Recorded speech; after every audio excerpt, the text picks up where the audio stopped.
Toujours dans le cadre des bases de la comptabilité de A à Z, je vous livre la deuxième partie de ces cours. C'est une partie qui va vous présenter quelques concepts essentiels à maîtriser en comptabilité, comme les amortissements, l'application de la TVA, la gestion et l'évaluation du stock, etc. Bien sûr, si vous appréciez mes efforts, n'hésitez pas à liker, à en parler autour de vous, et si vous n'êtes pas encore abonné, vous pouvez le faire, ça me fait plaisir également. J'aimerais bien vous parler maintenant d'une notion très importante en comptabilité, à savoir la TVA, la taxe sur la valeur ajoutée. C'est important de savoir ce que ça représente, cette taxe, pour l'entreprise afin de comprendre sa comptabilisation. Je pars comme d'habitude pour vous simplifier au maximum les notions d'exemples pratiques et simples à comprendre. On va voir ça tout de suite. Tout d'abord, si je vous demande est-ce que la TVA va être comptabilisée comme produit, charge,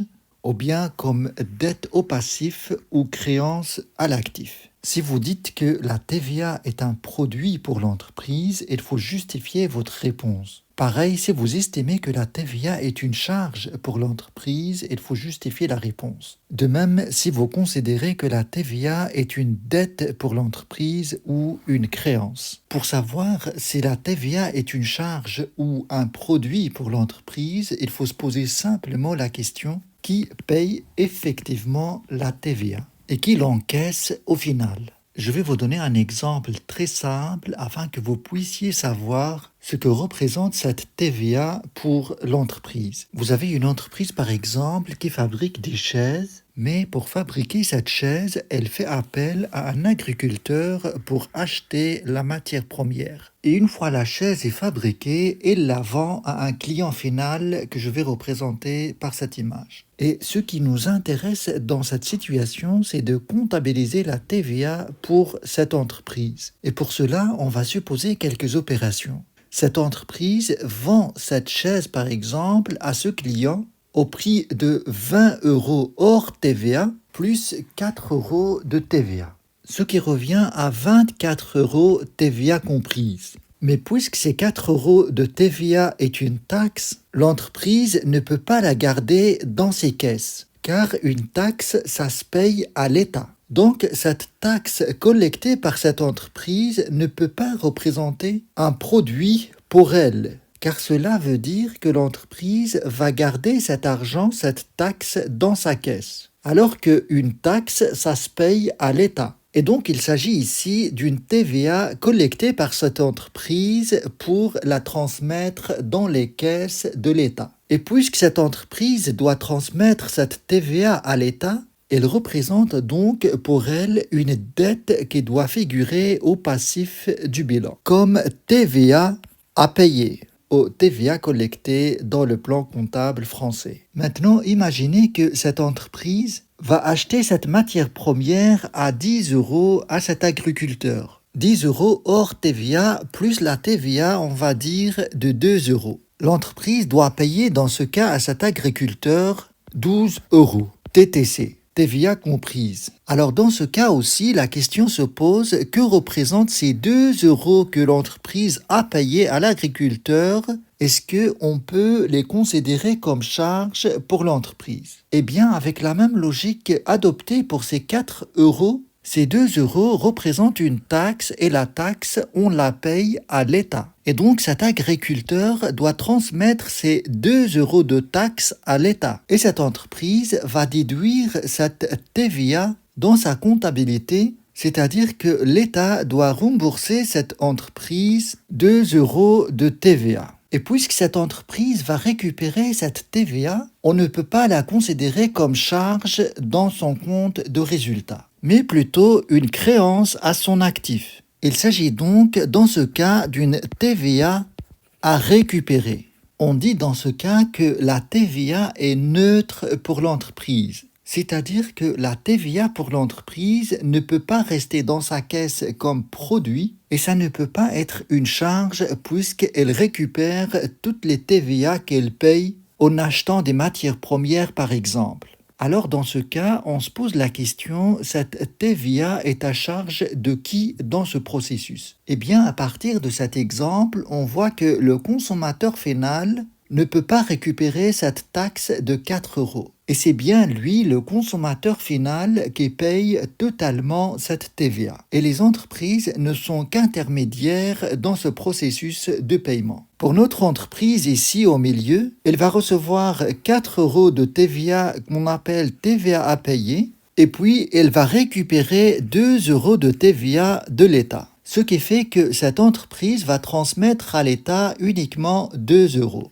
C'est-à-dire la différence entre 4 euros et 2 euros. Et l'agriculteur doit transmettre ces 2 euros comme TVA à payer dans sa comptabilité à lui, ce qui fera au total les 4 euros que le consommateur a payé en achetant la chaise. 2 euros plus 2 euros, ça fait les 4 euros que le consommateur final a payé effectivement en achetant la chaise. Allez, maintenant, je vais vous donner la façon de comptabiliser la TVA proprement parlée. Je vous donne cette opération par exemple, achat de marchandises 1000 euros hors TVA plus 21% de TVA.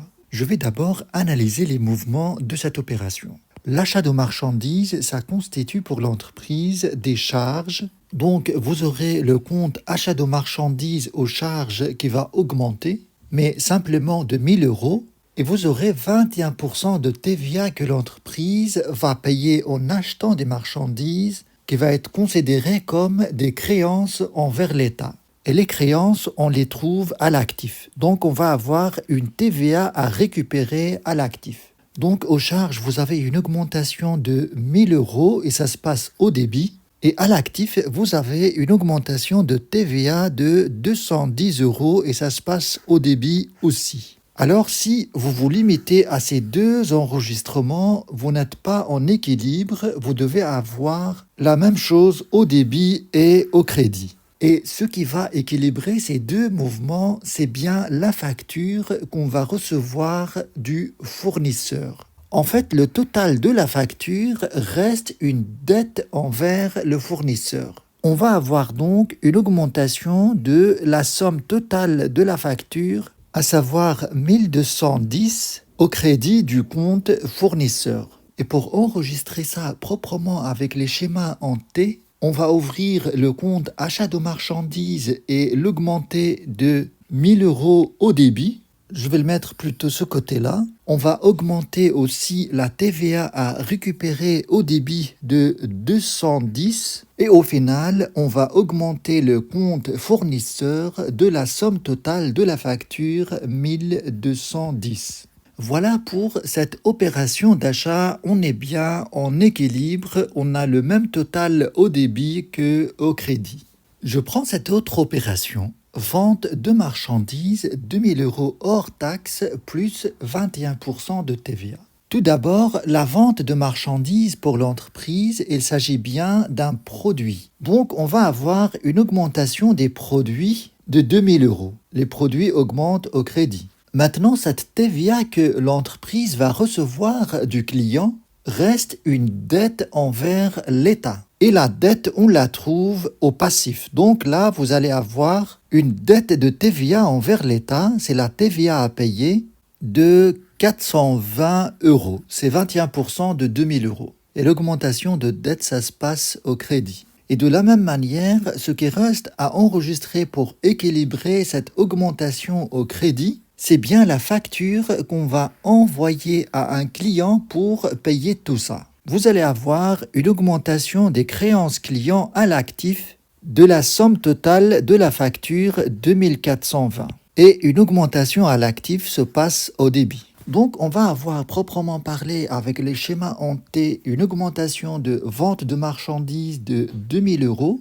une augmentation de la dette envers l'État sous forme de TVA à payer 420 euros et au final, une augmentation des créances clients de l'ordre de 2420 euros. Voilà les deux opérations les plus fréquentes en comptabilité que j'aimerais bien que vous compreniez et saisissez pour que on puisse avancer davantage dans ces cours. Je vais vous parler maintenant d'un sujet important en comptabilité, à savoir les amortissements. Bien sûr, comme d'habitude, d'une manière simplifiée. Vous avez un bilan comptable, par exemple, et ici, à l'actif de ce bilan, vous avez tout ce que l'entreprise possède. Mais dans tout ce que l'entreprise possède, il y a des éléments qui perdent de la valeur avec le temps. Et comme exemple de ces éléments, je peux prendre des ordinateurs qui deviennent démodés ou très usés. Je peux prendre d'autres exemples comme des voitures, des camionnettes qui deviennent un peu fatiguées et moins performantes avec le temps. Et donc la question qui se pose à ce niveau, c'est comment enregistrer cette perte de valeur de ces biens-là. Vous avez acheté par exemple cette camionnette en 2020 à 25 000 euros, mais avec le temps, on va dire en 2024, vous trouvez que la valeur de cette camionnette ne dépasse pas 10 000 euros par exemple. Et donc, la valeur de cette camionnette au bilan ne peut pas rester à sa valeur d'acquisition 25 000 euros, mais plutôt à une valeur qui reflète approximativement sa valeur réelle en tenant compte de l'usure constatée sur ce véhicule. Et cette usure ou bien cette perte de valeur, c'est bien ce qu'on appelle l'amortissement. Je vais vous présenter les deux méthodes les plus utilisées dans ce cadre. Je garde toujours le même exemple de cette camionnette. Je vous donne une question de réflexion par rapport à ce sujet. Comment on peut mesurer la perte de valeur de ce véhicule d'année en année? Est-ce qu'on peut être très précis par rapport à cette perte de valeur? La réponse, c'est qu'on ne peut pas savoir exactement de combien la valeur de ce véhicule se perd avec le temps, car cela va dépendre de plusieurs facteurs comme la fréquence d'utilisation de cette camionnette, de la nature de la conduite du chauffeur, des routes empruntées régulièrement par le véhicule, de l'entretien régulier ou pas de cette camionnette, etc.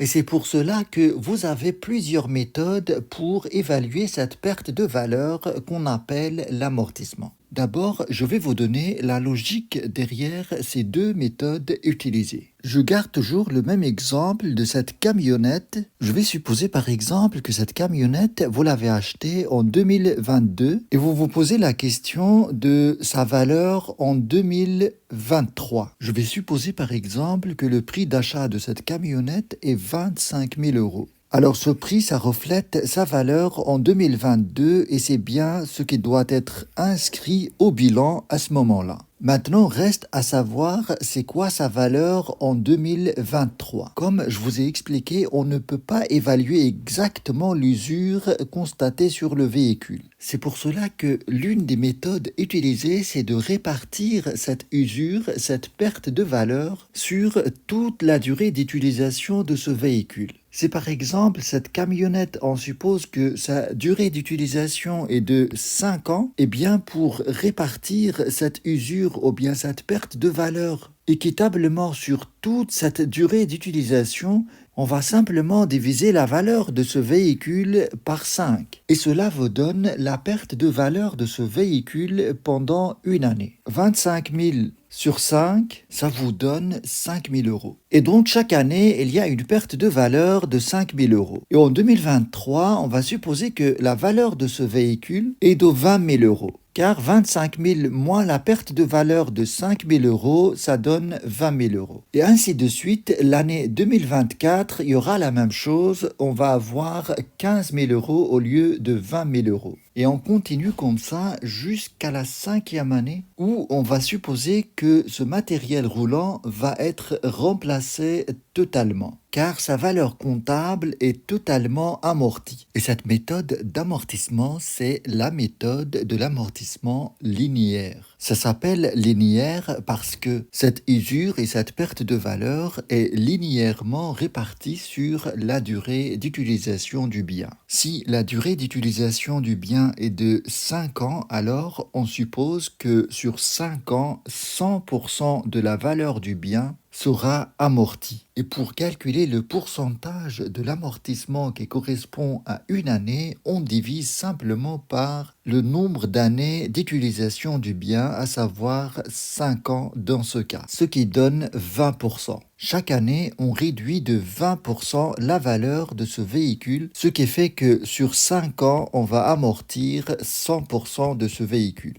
Avant de vous présenter la deuxième méthode ou bien la deuxième façon de voir les choses, je vais vous donner un exercice dans le cadre de cet amortissement linéaire. Je prends un exemple très simple. Les données de cet exemple sont les suivantes. Le montant de l'acquisition du bien est de 25 000 euros. La durée de vie est de 5 ans et le taux d'amortissement, on peut le calculer en divisant 100% par 5, ça fait 20% par année. Sur base de l'amortissement linéaire, on va avoir le plan d'amortissement suivant, que je résume dans ce tableau. Alors la première colonne, ça représente les années. La deuxième colonne, ça représente la valeur amortissable, à savoir la valeur d'acquisition du bien, sur laquelle on applique chaque année le taux d'amortissement de 20%. Et 20% de 25 000, ça donne 5 000 euros. Et ça, c'est ce qu'on appelle l'annuité d'amortissement. On peut bien sûr ajouter d'autres colonnes, mais je me limite à l'essentiel. Et à la fin de l'année, on va avoir notre valeur nette comptable et c'est bien la valeur qui doit figurer au bilan à la fin de l'année. Et cette valeur n'est rien d'autre que la valeur de départ de 25 000 moins l'amortissement de 5 000. Et à la fin de chaque année, on réduit la même chose, la même valeur, jusqu'à arriver à la dernière année, la 5e année, où la valeur du bien se réduit à 0. C'est-à-dire que le bien, à ce moment-là, sera totalement amorti. Et ici, bien sûr, j'ai pris un exemple très simple où le début de l'utilisation du bien est le 1er janvier, mais pratiquement le début de l'utilisation d'un bien ne correspond pas toujours au début d'un exercice comptable. Je prends cet autre exemple pour bien illustrer tout cela. Dans cet exemple, vous avez la date d'acquisition du bien est le 1er février, mais la mise en service, ça commence le 1er mars. Et cette distinction entre ces deux dates, l'acquisition et la mise en service, est importante parce que l'usure ou bien la perte de valeur ne commence qu'avec l'utilisation du bien. Donc, l'amortissement commence le 1er mars et non pas le 1er février. Le montant de l'acquisition de ce bien est 30 000 euros hors TVA et la durée de vie est 5 ans. Donc, le taux d'amortissement est 1/5 ou bien 20%. Et tout cela va vous donner le tableau suivant. Dans ce tableau, vous constatez que la première annuité d'amortissement est de 5 000 euros et non pas 6 000 euros qui représente 20% de 30 000. Parce que, tout simplement, si je représente la durée de vie de l'utilisation de ce bien, sur cette ligne, l'utilisation du bien commence le 1er mars, on va dire, à cette date-là et finit la 5e année. Mais puisqu'on n'a pas commencé l'utilisation au début de l'année, il y a encore 2 mois à ajouter d'utilisation du bien pour faire 5 ans après la 5e année. Et donc, à la 6e année, on amortit encore 2 mois d'utilisation qui correspondent à cette partie-là. Et donc, la première année, on ne va amortir que ce qui correspond à l'utilisation du bien cette année-là. Et cela correspond à 300 jours si on considère que dans un mois, il y a 30 jours. Et ce nombre de jours d'utilisation du bien la première année, on l'appelle en comptabilité prorata temporis. Et donc, pour calculer cette annuité d'amortissement la première année, on doit multiplier l'annuité d'amortissement par la proportion de 300 jours dans l'année. On va avoir donc 30 000 fois 20%. Ça représente l'annuité pour une année. Mais pour calculer juste la proportion de l'utilisation du bien pendant cette année, on va multiplier tout ça par 300 jours sur 360 jours qui correspond au nombre de jours sur l'année. Cette partie-là, ça représente la proportion d'utilisation du bien pendant cette première année. Et la dernière année, on fait pareil. Vous avez cette proportion, c'est 2 mois, ça veut dire 60 jours. Et donc, si vous mettez ici 60 jours au lieu de 300, vous allez avoir 1000 euros. À part ces 2 années, la première année et la 6e année, les autres années, l'annuité d'amortissement se calcule de la même manière, c'est 20% de 30 000 euros, ce qui correspond à 6 000 euros. Et pour la valeur nette comptable, on réduit à chaque fois l'annuité d'amortissement de la valeur nette comptable au début de l'année. On commence à 30 000 euros, moins 5 000, ça fait 25 000. 25 000 moins 6 000, ça fait 19 000. 19 000 moins 6 000, ça fait 13 000.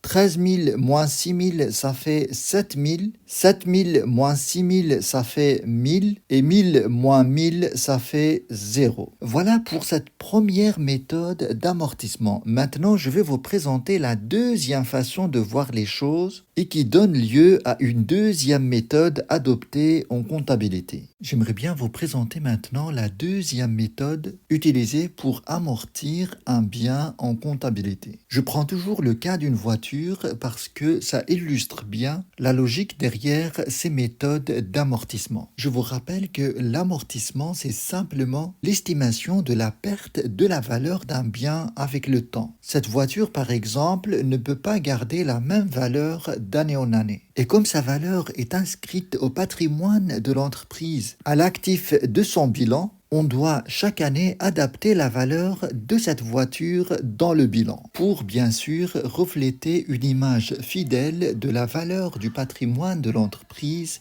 à la fin de chaque année. Et l'opération qu'il faut faire à la fin de l'année, juste brièvement, je vais rentrer dans les détails plus tard, est de réduire chaque année la valeur de cette voiture à l'actif et de mettre cette réduction de valeur comme charge au compte de résultat. Ce qui va avoir comme impact la réduction du résultat de l'entreprise. Bien, je vais revenir plus tard à ces comptabilisations, mais pour l'instant, j'aimerais bien que vous gardez à l'esprit en fait la logique derrière ces estimations d'amortissement. Je vous ai présenté l'amortissement linéaire qui consiste à répartir d'une manière constante la perte de la valeur d'un bien sur toute la durée de l'utilisation du bien en question, en divisant simplement sa valeur totale sur le nombre d'années d'utilisation. Si par exemple la durée d'utilisation de cette voiture est de 5 ans et que sa valeur par exemple est de 50 000 euros, eh bien on va estimer 1/5 de cette valeur se perd chaque année, ce qui fera que le total de ces pertes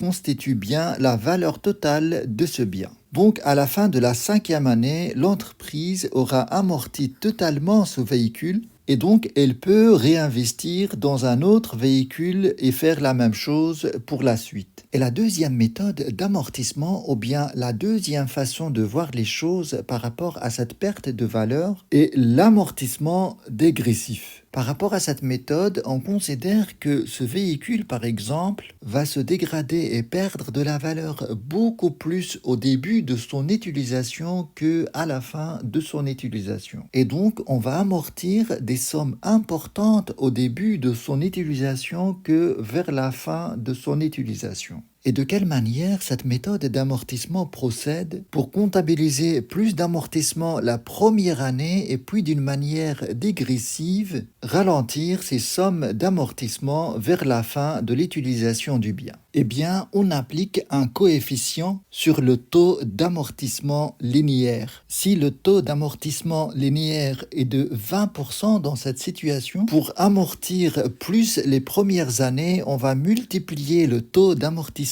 linéaire de 20% par ce coefficient qui est bien déterminé en fonction du droit fiscal. Et donc, il peut être différent d'un pays à l'autre. Voici par exemple les chiffres utilisés pour l'amortissement dégressif en France. Et en Belgique, par exemple, l'amortissement dégressif est interdit pour les sociétés depuis le 1er janvier 2020. Mais les indépendants peuvent toujours utiliser cette méthode d'amortissement dégressif. Bien, ce qui m'intéresse ici, c'est de vous présenter la méthode. Et pour cela, je vais prendre un exercice pratique. Je vais garder toujours le cas de cette voiture-là. La durée d'utilisation de cette voiture est de 5 ans. On suppose dans un premier temps, pour rester simple, que l'acquisition de cette voiture et son utilisation commencent au début d'un exercice comptable. Et je vais prendre pour cet exercice un coefficient d'amortissement de 2. Donc le taux d'amortissement dégressif qui va être utilisé, c'est 2 fois 20%. Ce qui donne 40%. Et donc, on va avoir ce tableau d'amortissement que je vais vous expliquer. Dans la première colonne, vous avez les années. 25 000 euros, c'est la valeur d'acquisition de cette voiture. L'annuité d'amortissement de 10 000 euros, ça vient de l'application de 40% sur cette valeur-là d'acquisition. Et la valeur nette comptable, c'est la valeur de départ moins l'amortissement. Et cette valeur nette comptable, c'est bien ce qui va figurer au bilan à la fin de l'année. Et au début de la deuxième année, on va se baser sur la valeur nette comptable et non pas sur la valeur de départ. On applique notre taux de 40% sur cette valeur et vous obtenez votre annuité d'amortissement. Et si vous faites 15 000 moins 6 000, vous allez avoir votre valeur nette comptable. Et la troisième année, on va se baser sur cette valeur nette comptable. On va multiplier par 40% pour obtenir l'annuité d'amortissement. Et si on fait 9 000 moins 6 600, vous allez avoir votre valeur nette comptable. Alors là où il faut faire attention, c'est à la quatrième année et la cinquième année. À la quatrième année, on ne va pas multiplier par 40% cette valeur nette comptable parce que le taux d'amortissement linéaire devient plus intéressant que le taux d'amortissement dégressif. Il reste encore 2 ans à amortir et le taux d'amortissement linéaire, dans ce cas, est 100% sur 2, ce qui donne 50%. Donc, puisque 50% est supérieur à 40%, on va utiliser 50% et pas 40%. C'est comme ça, c'est la méthode. On prend toujours le pourcentage le plus élevé. À la troisième année, par exemple, le taux d'amortissement linéaire, c'est 100 sur 3, ça fait 33%. Et 33%, ça reste toujours inférieur à 40%. Donc, on utilise 40%. Et pareil, pour les autres années, ce taux reste toujours inférieur au taux dégressif. Et donc, à partir de la quatrième année, je vais multiplier par 50% cette valeur nette comptable, ce qui donne une annuité d'amortissement de 2700. La valeur nette comptable, c'est 5400 moins 2700. On reprend cette valeur nette comptable au début de la cinquième année. Et puis cette fois-ci, on va multiplier par 100%. Il reste qu'une année à amortir et donc le taux d'amortissement linéaire, c'est 100 sur une année, ce qui fait 100%. Cela donne la même chose, 2700. Et à la fin de l'année, 2700 moins 2700, ça donne une valeur nette comptable au bout de la cinquième année de 0. Pour que ça soit clair, je vais ajouter ici 2 colonnes pour comparer les taux d'amortissement. Voilà. Pour obtenir ces taux, on divise toujours sur le nombre d'années qui restent à utiliser. À la première année, on divise 100% par 5. La deuxième année par 4, la troisième année par 3, la quatrième année par 2 et la dernière année par 1. Mais le taux d'amortissement dégressif reste toujours à 40%. C'est 2 fois le taux de 20% de la première méthode d'amortissement. Et donc, on applique sur ces valeurs amortissables toujours le taux le plus élevé de ces 2 colonnes. Vous allez avoir 40% ici, et puis on change à la méthode d'amortissement linéaire à partir de la quatrième année. Voilà, j'espère que c'est clair de cette manière. Maintenant, je vais passer à un cas où il y a un amortissement au prorata temporis. C'est-à-dire que le début de l'utilisation du bien ne commence pas au début de l'année d'un exercice comptable. Imaginez par exemple que cette voiture est achetée le 1er septembre. Alors dans ce cas, la première année va être utilisée pendant 4 mois. Le mois de septembre, le mois d'octobre, novembre et décembre. Donc pour cette première annuité, on va la multiplier par la proportion de ces 4 mois dans les 12 mois de l'année. Et cela représente 4 sur 12. Et vous allez avoir ici une autre valeur nette comptable. Enfin, proprement, vous allez avoir ce tableau. Ici, pour les années, on suppose que cette voiture est achetée le 1er septembre 2023. Donc, le plan d'amortissement dégressif va s'établir de la manière suivante. La première année, vous multipliez la valeur amortissable par 40%, puis par la proportion de l'utilisation dans l'année, 4 sur 12. Vous allez obtenir l'annuité d'amortissement à comptabiliser pour l'année. Vous faites 25 000 moins 3 333,33 et vous allez avoir votre valeur nette comptable. Alors pour la suite, cette valeur nette comptable va être la base du calcul de la même manière pour le reste. Mais là, par contre, on va multiplier simplement par 40%. L'année suivante, pareil, par 40%. Et à la 4e année, on change la méthode d'amortissement. On adopte 50%. Et puis 100% à la dernière année. Et avec cette méthode, on se limite à 5 années d'amortissement et pas comme dans la méthode d'amortissement linéaire où on ajoute une autre année pour amortir ce qui correspond aux autres mois de non-utilisation la première année. Bon, voilà, j'espère que c'est clair. Si vous avez des questions, n'hésitez pas à les ajouter en commentaire. J'essaierai d'en tenir compte pour la suite de ces cours. Maintenant, j'aimerais bien vous parler d'un sujet intéressant en comptabilité et qui concerne les marchandises en stock. C'est un sujet qui m'a été demandé plusieurs fois en commentaire et je vais vous expliquer un petit peu la manière de gérer et évaluer le stock de marchandises. Alors, comme ce qui se passe à l'actif immobilisé, il y a des opérations de fin d'année comme les amortissements par exemple, pour déterminer l'évaluation exacte de ce qui est noté à l'actif immobilisé, que j'illustre par cette voiture-là, tout ce qui est à l'actif immobilisé peut faire l'objet à la fin de l'année d'une revalorisation pour afficher la valeur de cet actif immobilisé à sa juste valeur. Alors par rapport à l'actif circulant, ce qu'on fait à la fin de l'année, c'est de procéder par exemple à l'inventaire de tout ce qui est en stock pour préciser et évaluer tout ce qui est en stock, que ce soit des marchandises, des fournitures, des matières premières, etc.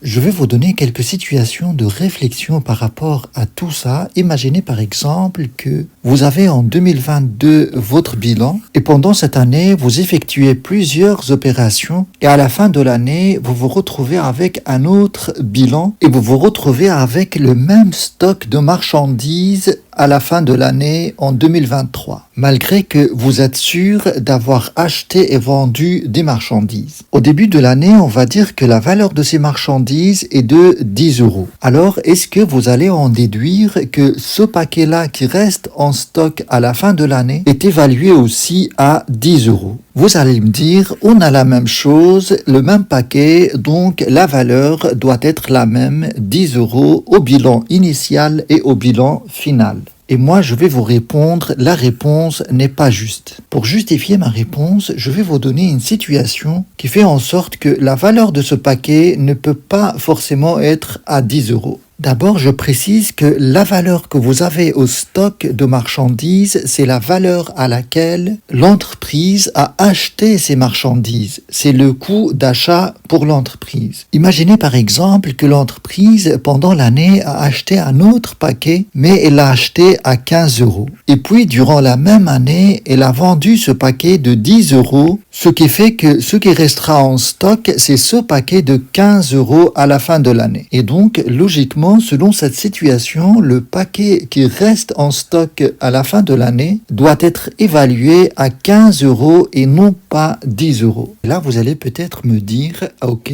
monsieur Elkader, c'est tout à fait clair. Fin du cours. Et moi, je vais vous répondre, non, ce n'est pas clair, il y a un problème. Alors, c'est quoi le problème? Le problème, c'est que dans cette situation très simple, on se retrouve avec deux possibilités. Soit l'entreprise a vendu le premier paquet qui était en stock évalué à 10 euros Elle se retrouverait à la fin de l'année avec un paquet de 15 euros et avec un bénéfice à déclarer de 10 euros si on suppose que le prix de vente de ce paquet est de 20 euros. Alors l'autre possibilité, c'est que l'entreprise choisit de vendre ce deuxième paquet qui était acheté à 15 euros. Elle se retrouverait à la fin de l'année avec un stock de 10 euros. C'est bien ce paquet acheté à 10 euros qui restera à la fin de l'année en stock et avec un bénéfice dans cette deuxième situation de 5 euros.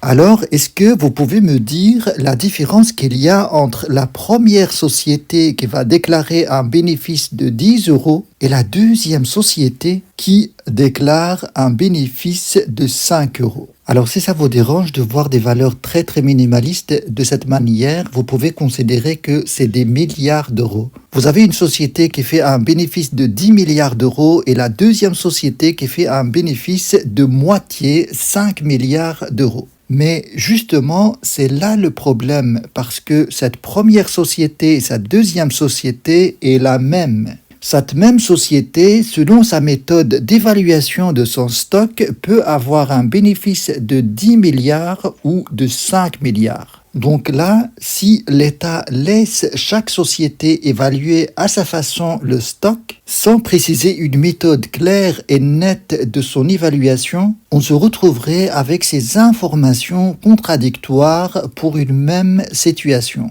Et donc, ça ne reflète pas une image fidèle du patrimoine de l'entreprise. Et là, dans cette situation, je n'ai pris que 2 produits. Imaginez la situation où il y a des centaines de produits qui sortent et rentrent en stock. On va se retrouver encore avec des milliers de possibilités de calculer le bénéfice. Je vais ajouter juste un produit en stock pour voir combien de possibilités pour évaluer le stock final et d'impacter par la même occasion le calcul du bénéfice. On va dire que l'entreprise achète ensuite un autre paquet, mais cette fois-ci à 17 euros. Et puis, on va supposer qu'ensuite, il y a un client qui se présente à l'entreprise pour acheter 2 paquets. Alors, dites-moi combien de possibilités on a pour livrer ce client 2 paquets. Alors, la première possibilité, on peut lui livrer ces 2 derniers paquets. Dans ce cas, ce qui restera en stock, c'est cette valeur de 10 euros.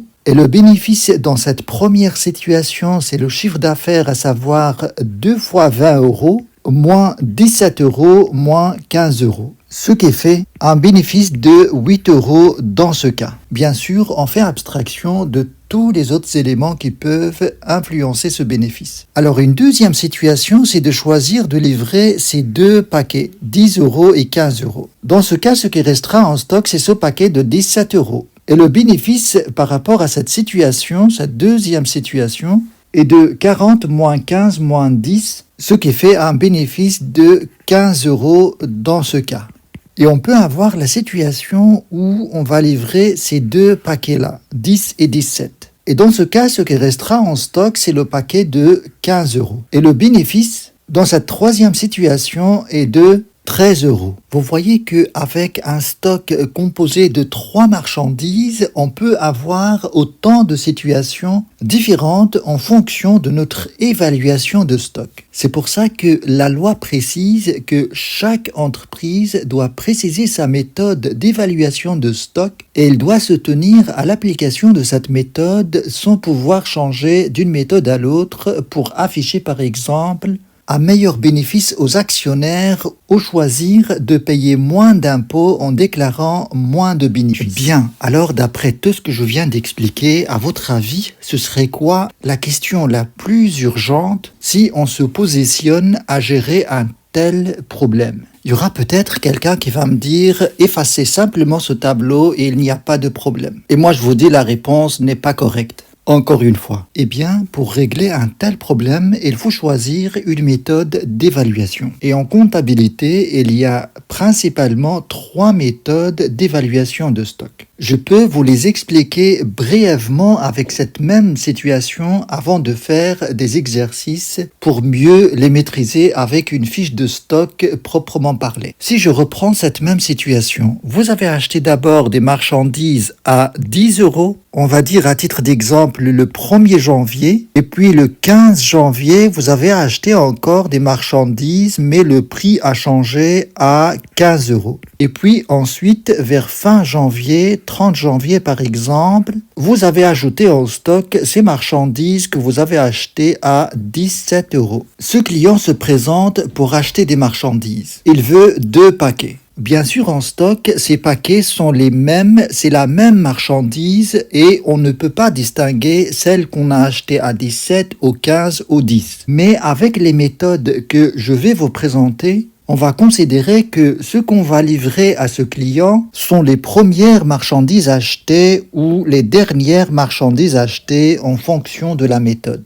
Alors la première méthode va considérer que les sorties du stock sont les premières marchandises achetées. Et cette méthode, ça s'appelle la méthode FIFO. First in, first out. Les premières marchandises qui rentrent en stock, c'est celles qui sortent en premier quand il y a des ventes. Et selon cette méthode, on va considérer que ce qu'on va donner à ce client, c'est les marchandises achetées en premier, à savoir celles achetées en 1er janvier et celles achetées en 15 janvier. Et donc, ce qui restera en stock, c'est cette marchandise achetée à 17 euros. Et selon cette méthode, le stock final à la fin de l'année va être évalué à 17 euros. Et ça, c'est la méthode FIFO. Alors, une deuxième méthode, c'est l'inverse de celle-là, va considérer que ce qui sort du stock, c'est les dernières marchandises entrées en stock. Et cette méthode s'appelle LIFO. Last in, first out. Et les dernières marchandises entrées en stock, dans ce cas, c'est ces 2 paquets-là. Et c'est bien ce qu'on va considérer être livré au client. Et la valeur des marchandises qui restent en stock, c'est bien ce qui va constituer l'évaluation finale de ce paquet à la fin de l'année. Mais là, vous pouvez me poser la question suivante. Comment on peut savoir les marchandises achetées en premier et les marchandises achetées en dernier? Puisqu'en stock, on a les mêmes paquets mélangés et ne sont pas triés. Eh bien, tout simplement, c'est là l'intérêt d'une méthode, c'est de garder des fiches de stock sur lesquelles on note précieusement les sorties et entrées en stock dans un ordre chronologique bien daté. On verra un exemple juste après. Et puis, vous avez une troisième méthode, c'est la méthode du coût moyen unitaire pondéré. Alors, selon cette méthode, on devrait avoir un coût moyen de toutes les marchandises en stock. Et à chaque fois qu'il y a une entrée en stock, on peut adapter ce coût moyen unitaire pondéré. Et on peut le faire aussi à la fin de chaque période. Par exemple, ici, le coût moyen de toutes ces marchandises en stock, c'est simplement la valeur totale de toutes ces marchandises, à savoir 10 plus 15 plus 17, divisé par le nombre de paquets que vous avez en stock. Là, vous avez 3 unités, donc divisé par 3. Et là, si mon calcul est juste, vous allez avoir 14 euros. Ce client prend 2 pièces et ensuite, il ne restera qu'une seule pièce en stock et cette pièce est évaluée au coût moyen unitaire pondéré, à savoir 14 euros. Et avec cette méthode, à la fin de l'année de 2022, on aura un bilan final où les marchandises en stock seront évaluées à 14 euros. Bien, si vous avez capté tout ça, peut-être que vous avez envie maintenant de découvrir cette méthode proprement parlée avec la tenue des fiches de stock, comment évaluer votre stock avec les 3 méthodes d'évaluation que je vous ai présentées la dernière fois. Et pour cela, pour que ce soit clair et net, je vais procéder par une illustration claire de votre stock. Alors cette image, ça représente votre entreprise, votre stock. Je vais reprendre ce personnage qui représente le client ou les clients, et puis je vais représenter le fournisseur ou bien les fournisseurs par cette image-là, et les marchandises par ces paquets. Vous allez voir qu'avec cette visualisation, ça va être très clair la manière de compléter la fiche de stock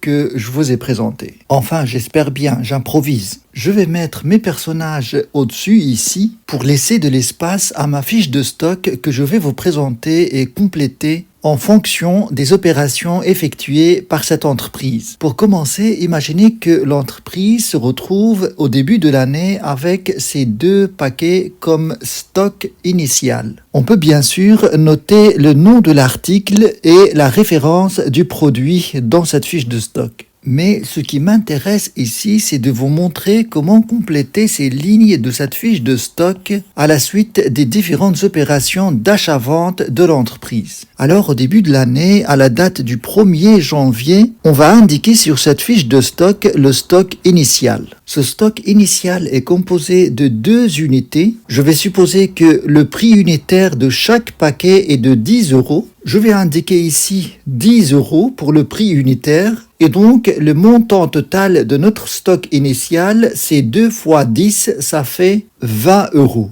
Il faut prendre ces premières informations comme une donnée. C'est quelque chose que l'entreprise établit à la fin de l'année avec l'inventaire. Bien sûr, dans ce sens-là, on parlerait des achats et dans ce sens-là, on parlerait des ventes de l'entreprise. Maintenant, je vais penser à quelques opérations d'achat-vente et compléter au même temps la fiche de stock. Imaginez que l'entreprise achète encore 3 paquets, on va dire le 15 janvier. Et le prix, cette fois-ci, de chaque paquet est de 13 €. Alors, par rapport aux achats, dans la fiche de stock, on s'intéresse à ce cadre-là. C'est les entrées. Les entrées, ça représente les achats. Et les sorties, ça représente les ventes. Et donc, puisque je viens d'acheter 3 paquets, je dois les inscrire dans les entrées ici. Donc, à la date du 15 janvier, dans la colonne opération, on peut indiquer qu'il s'agit bien d'un achat et on peut ajouter même une référence. La quantité 3, le prix unitaire 13 €. 3 fois 13, ça fait 39 €. Cette ligne-là que je viens d'ajouter, ça constitue des nouveaux produits qui s'ajouteront à mon stock initial. Mon stock de marchandises va être composé du stock initial, à savoir ces 2 paquets, plus les 3 paquets que je viens d'acheter. Et donc, cela doit apparaître à mon stock dans ce cadre-là. Vous avez d'abord en stock les 2 pièces du stock initial évaluées à 10 € chacune, ça fait 20 €. Et vous ajoutez ensuite votre achat de 3 pièces évaluées à 13 € chacune, ce qui fait 39 € de plus. Je sépare bien les lignes pour que ça soit clair. Cette première ligne, ça représente le stock initial et cette deuxième ligne, c'est l'achat que je viens d'effectuer. Et donc, notre stock à cette date de 15 janvier est composé de 20 € plus 39 €. Je vais continuer les opérations. On va représenter quelques ventes. On va dire que ce client va acheter 3 paquets. Donc, l'entreprise va livrer à ce client les 3 paquets demandés. Je vais préciser quelques informations sur cet achat. On va dire que c'est un achat effectué le 20 février et à ce stade, vous pouvez vous demander mais à quel prix on a vendu ces paquets à ce client. En fait, cette information du prix de vente n'est pas nécessaire pour compléter le tableau. Parce que ce qui nous intéresse dans ce tableau, c'est de savoir l'évaluation de notre stock à notre coût d'achat des marchandises. À la prochaine ligne, on va mettre le 20 février, opération vente, et cette fois-ci, on va s'intéresser à ces colonnes de sortie. Les sorties, c'est les ventes et les entrées, c'est les achats. Donc, il y a 3 unités qui sortent du stock. Ces 3 unités sont évaluées à quel prix dans le stock. Alors, c'est à ce stade-là que l'application d'une méthode d'évaluation de stock s'impose. Est-ce qu'on va évaluer ces 3 unités qui sortent du stock au prix de 13 €, de 10 € ou de la moyenne des deux? Si vous choisissez d'évaluer ces 3 unités qui sortent du stock à 13 €, alors dans ce cas, vous utilisez la méthode LIFO. Parce que ces 3 unités, c'est les dernières qui rentrent en stock. Et si vous choisissez d'évaluer ces 3 unités d'abord avec le prix de 10 €, alors dans ce cas, vous optez pour la méthode FIFO.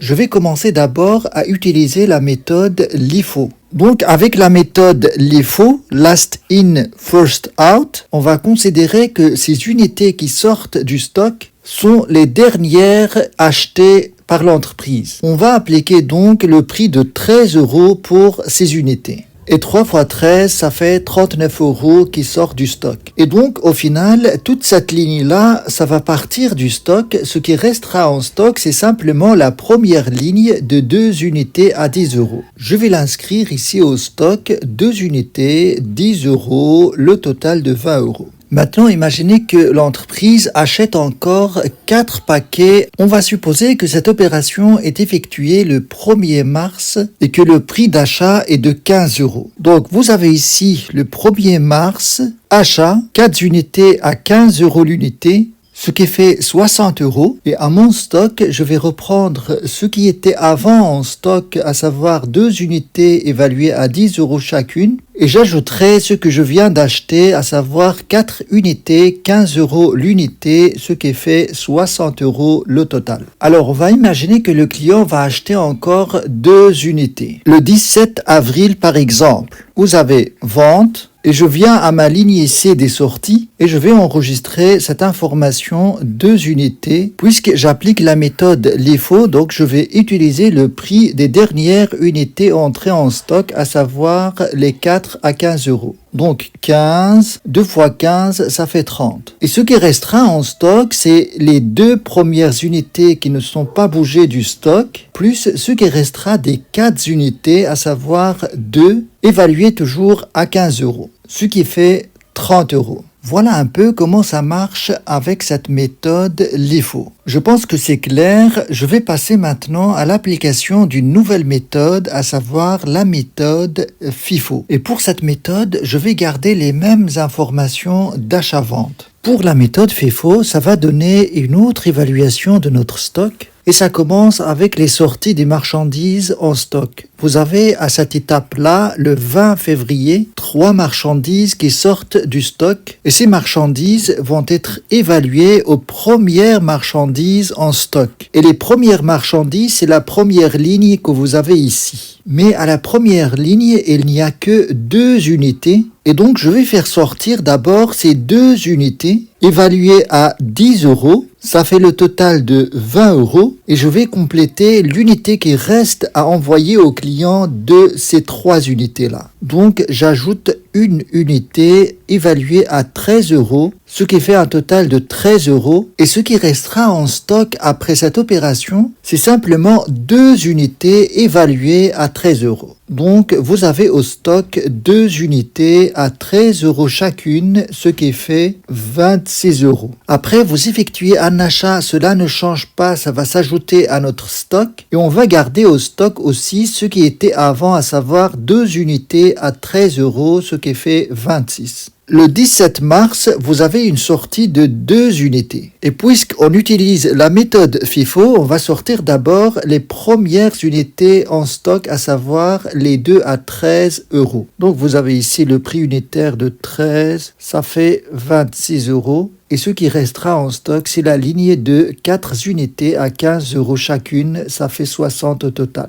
Ça, c'est l'application de la méthode FIFO. Je pense que c'est clair. Si ce n'est pas le cas, n'hésitez pas à le signaler en commentaire. Maintenant, je passe à la dernière méthode, à savoir le coût moyen unitaire pondéré. Vous avez au départ des marchandises évaluées à 10 € l'unité. Vous en avez acheté encore d'autres marchandises évaluées à 13 € l'unité. Alors ce serait quoi le prix moyen de ces marchandises? On devrait calculer cette moyenne pondérée de ces unités. Et comment faire pour calculer cette moyenne? C'est simplement la valeur totale de votre stock divisée par la quantité totale de votre stock. Alors les valeurs, c'est simple, vous les avez ici. Donc vous avez 20 et 39. Et les quantités, vous les avez ici. Vous avez 2 et 3. Vous faites donc 20 plus 39 divisé par 2 plus 3, ce qui donne un prix moyen de 11,8. Et donc à mon stock ici, je note 5 unités évaluées à 11,8, ce qui donne une valeur de 59 €. Et ces marchandises qui sortent en stock le 20 février doivent être évaluées à 11,8, ce qui fait 35,4. Et ce qui restera en stock, si on enlève de ces 5 les 3 qui sortent, eh bien, ces 2 unités évaluées toujours à notre moyenne de 11,8. Ça fait une valeur totale de 23,6. Alors là, ces deux éléments, je vais les supprimer. Vous avez acheté des marchandises, 4 unités à 15 euros le 1er mars. Alors cet achat-là à 15 euros va changer notre moyenne de 11,8. Je vais recalculer encore la moyenne des unités en stock en se basant sur cette ligne-là et cette nouvelle ligne des rentrées en stock. Donc je vais avoir un prix moyen qui se situe entre 11,8 et 15 euros. Et comment je vais procéder pour cela? C'est toujours la même méthode, la valeur totale, à savoir 23,6 plus 60, divisé par le total des unités en stock, à savoir 2 plus 4. Ce qui donne à peu près 13,9. Et donc, mon stock avec cette méthode sera évalué à 13,9. Et il y a au total 6 unités. C'est 2 plus 4. Ce qui donne une valeur totale de 83,4. Et maintenant, ces deux pièces qui vont sortir du stock à la suite de la vente du 17 avril sera évaluée au prix moyen de 13,9. Donc, je vais noter ici 13,9, ce qui donne une valeur totale de 27,8. Et ce qui restera en stock à la suite de cette opération, c'est simplement 4 unités évaluées à 13,9, ce qui fait une valeur totale du stock de 55,6. Voilà pour cette méthode. Comme ça, vous avez l'explication de ces 3 méthodes les plus fréquemment utilisées en comptabilité pour évaluer le stock. Je vais vous présenter aujourd'hui un document très important en comptabilité. Il s'agit de la balance des comptes. Alors, ça consiste en quoi ce document? Il représente une synthèse de tous les comptes utilisés pendant l'année. Vous trouverez dans ce document, d'une manière synthétique, plusieurs informations très importantes et essentielles pour savoir et vérifier si les enregistrements sont correctement effectués. Vous avez 2 grandes colonnes dans ce document. Vous avez d'abord le total débit et crédit de chaque compte utilisé et vous avez les soldes, soit débiteurs ou créditeurs pour chaque compte. Si je prends par exemple le compte banque, on va voir que le total débit est de 60 000 euros. Si on se réfère au compte sous forme de T, sur toute l'année, vous allez enregistrer toutes les entrées d'argent et puis les sorties d'argent également. Et à la fin de l'année, si vous clôturez le compte et vous calculez le total débit, vous allez avoir 60 000 euros. Et si vous faites pareil pour la colonne crédit, vous calculez le total, vous arriverez à 20 000 euros. Vous remarquez ici que 60 000 est supérieur à 20 000 euros, ce qui fait que le solde de ce compte est un solde débiteur. Et la différence entre 60 000 et 20 000, ça fait 40 000 et on l'inscrit ici dans la colonne solde débiteur. Par rapport à ces 2 colonnes, chaque compte doit avoir soit un solde créditeur comme le cas du capital par exemple, ou dette à long terme. Alors ici, il ne s'agit pas d'une dette à long terme, mais plutôt une dette à long terme échéant dans l'année. C'était une dette à long terme, mais que l'entreprise doit rembourser dans l'année. Donc ça devient une dette à court terme. Sinon, la dette à long terme proprement parlée doit être ici portant le numéro 17 au plan comptable belge. Bien, peu importe, l'essentiel c'est de comprendre comment ça fonctionne cette balance. Et puis vous avez des comptes, surtout les comptes d'actifs, qui ont un solde débiteur. Les charges aussi ont un solde débiteur. Et les produits solde créditeur. Alors il s'agit ici d'une balance provisoire, c'est-à-dire avant l'enregistrement du résultat de l'entreprise. Et avec cette balance de vérification, vous devez arriver au même total général, aussi bien pour ces 2 colonnes que ces 2 autres colonnes. Si vous arrivez au même total, c'est un bon signe par rapport à l'enregistrement des opérations. Mais ce qui reste à faire pour avoir une balance définitive, c'est de calculer le résultat de l'entreprise. Dans ce cas, vous voyez bien que vous avez plus de ventes que de charges. Dans cette situation, ce qu'il faut faire, c'est de créditer le compte bénéfice reporté, c'est un compte de passif, et débiter le compte bénéfice à reporter, c'est un compte de charge. Et au final, vous allez avoir la balance suivante. Et pour cette balance, vous devez arriver au même total au niveau des comptes du bilan, et au niveau des comptes du compte de résultat. Pareil pour les soldes débiteurs et créditeurs. En fait, avec cette balance, vous devez arriver au même total partout, aussi bien pour ces deux premières colonnes que ces deux autres colonnes. Alors bien sûr, ici je vous présente un cas où il y a un bénéfice à reporter qui s'ajoute au passif comme une nouvelle ressource si l'entreprise a fait le choix de reporter ce bénéfice. Maintenant, vous pouvez me poser la question, qu'est-ce qui se passerait dans le cas où il y a une perte et pas un bénéfice? Très bien, je vous présente le cas où il y a une perte et pas un bénéfice. Je vais illustrer ça par cette balance où il y a une perte et non pas un bénéfice. Vous voyez bien ici, le total des charges est supérieur au total des produits. Dans les charges, vous avez achat de marchandises 25 000 euros et services et biens divers 1 000 euros. Et dans les produits, vous avez vente de marchandises 25 000 euros. Alors bien sûr, avec cette balance de vérification, on peut vérifier en premier lieu est-ce que nous avons le même total pour ces deux premières colonnes. Et c'est la même chose pour ces deux autres colonnes. Ce qui reflète un bon signe et que les enregistrements étaient bien faits.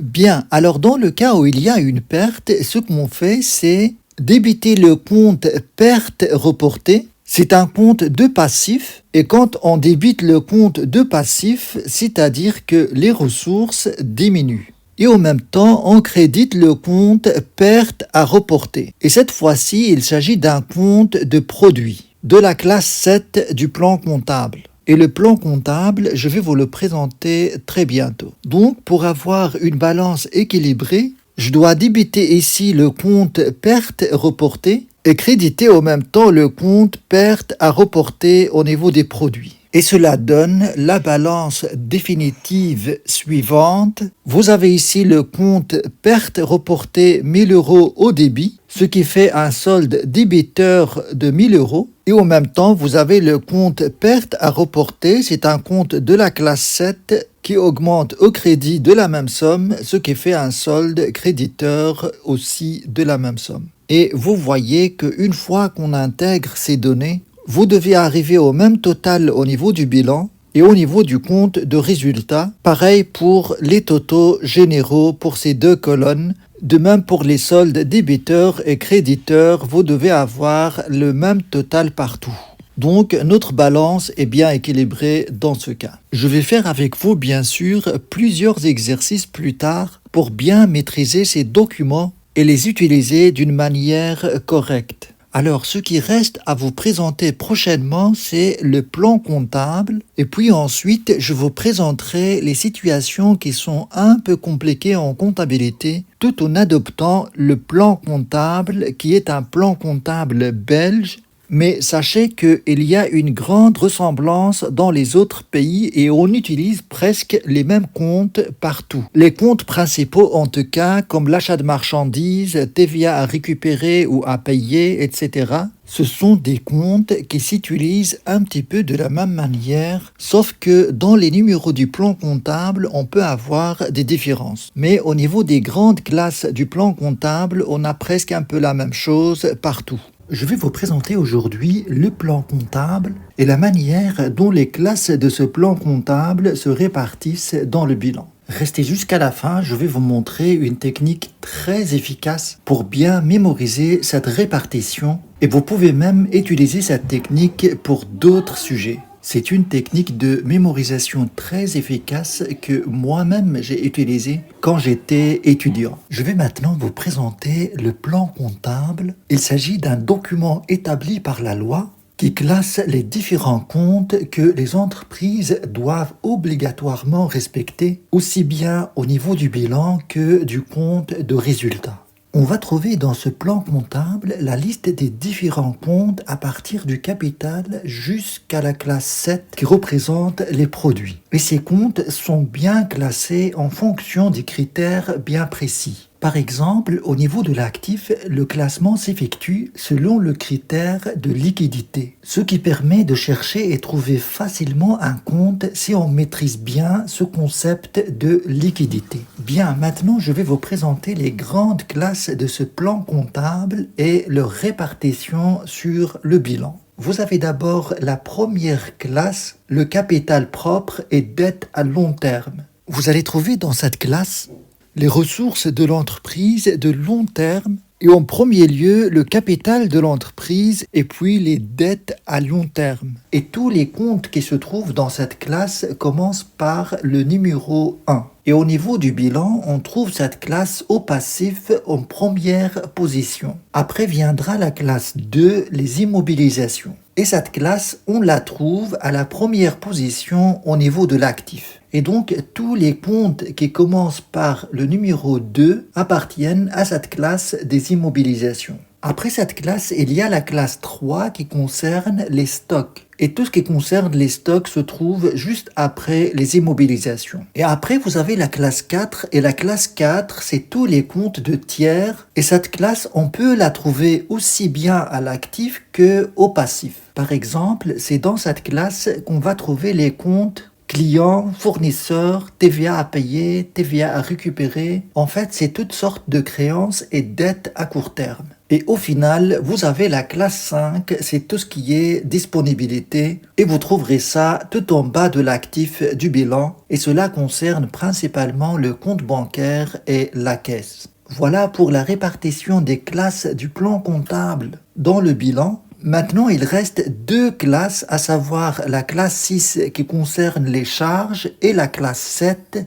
qui concerne les produits. Voilà globalement les classes du plan comptable. Après, dans chaque classe, il y a des catégories. Et dans chaque catégorie, on trouvera des comptes. Et ces comptes peuvent faire l'objet de plus de détails pour plus de précision et clarté. Maintenant, je vais vous présenter une méthode pour bien mémoriser et retenir la répartition de ces classes dans le bilan. Et pour cela, il faut donner sens aux choses, c'est-à-dire attribuer une logique derrière cette répartition des comptes dans le bilan. Cette logique peut exister vraiment ou simplement une logique inventée, imaginaire. L'essentiel, c'est que ça permet de mémoriser et de faciliter la mémorisation des éléments. Alors, la logique est la suivante. On commence un projet d'entreprise par apporter des ressources à l'entreprise. Et ça, c'est la première étape à effectuer. La deuxième étape à faire, c'est d'employer ces ressources en achetant tout ce qui est durable dans l'entreprise. Et cette étape vient en deuxième position. Une fois que vous avez installé votre entreprise, qu'est-ce que vous allez faire par la suite? Eh bien, vous allez acheter tout ce qui est matières premières, marchandises, etc. Et donc ça, logiquement, ça vient en troisième position. Eh bien, une fois que vous avez ces marchandises en stock, qu'est-ce que vous allez faire par la suite? Vous allez simplement chercher des clients et vendre vos produits. Et ça, c'est la quatrième étape. Mais une fois que vous arrivez à vendre vos produits, en fait, vous n'aurez plus de stock et donc vous allez chercher quoi? Vous allez chercher simplement des fournisseurs pour approvisionner votre stock. Et on peut dire que ces deux étapes sont un petit peu liées parce que plus vous allez vendre, plus vous allez acheter des marchandises. Ensuite, pour pouvoir payer facilement vos dettes fournisseurs, vous devez attendre le paiement de vos clients. Et ça constitue la cinquième étape dans cet enchaînement logique. Numéro 5. Vous voyez que notre bilan, en fait, ou bien les classes du plan comptable suivent exactement cette logique. Vous avez d'abord la classe 1, l'apport des ressources de long terme, à savoir le capital et les dettes à long terme. Le capital, c'est le numéro 100 et les dettes à long terme, c'est 170. Une fois que vous avez ces ressources de long terme, vous allez commencer avec la deuxième étape. Et cette étape, ça représente la classe 2 du plan comptable, c'est tout ce qui est immobilisation. Immobilisation corporelle, incorporelle, financière, etc.